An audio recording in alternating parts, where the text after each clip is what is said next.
Li Batmanê pêşbaziyeke bangdanê hate li darxistin. Bi navê Banga Bilalên Ciwan. أشهد أن لا إله إلا الله. Ji nava bajêr û navçeyan heft lîseyên İmam Xetîbê beşdarê pêşbaziyê bû. İsal me pêşbirkek li ser Azanê me darxist. Li mektebê me xwendevanê me bûn pêşketine îro li bajarê me fînala wan çêdikin.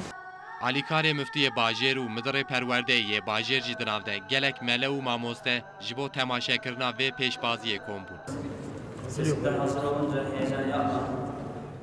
Xwendekarên ciwan li pêşberî jûriyê bi serîqeyên Bilalê Hebeş bang dan. أشهد أن لا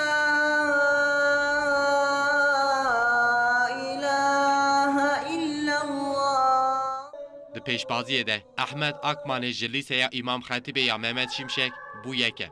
Mamosteyên Akmanê niha wî ji bo pêşbaziya herêmê hazir dikin. Mamostayê wan û seydayê wan zef ser eğitima zaroka bisekinin, seriya öğrenciya talaba bisekinin, daha xweştir, daha spehîtir banga İslamê hîn bibin.